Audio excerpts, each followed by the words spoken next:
यो मोटे उही मोटे चल चल चल चल यो मोटे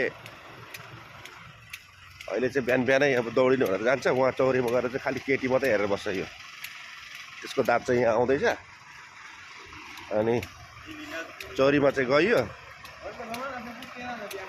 अब गएर त्यसको जाँचेर म चाहिँ कुद्छौँ। यो चाहिँ त्यहाँ टुलमा बसेर केटी मात्रै हेरेर बस्छ। ए मोटे लड़की मत देखो हाँ, आज बहुत रनिंग करेगा ठीक है, आज तो मैं तेरा टिकटॉक भी बना लूँगा फिर।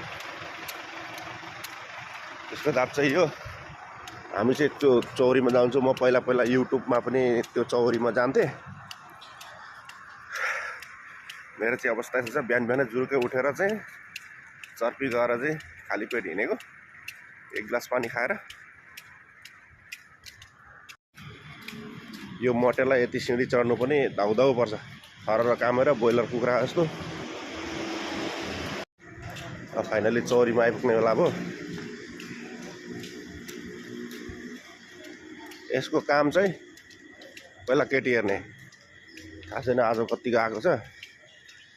यसो कुदे जस्तो गर्छ, खालि केटीतिर मात्रै आँखा लाउँछ। चाइनिज केटीहरू खतरा खतरा आउँथ्यो, आज छ कि छैन है।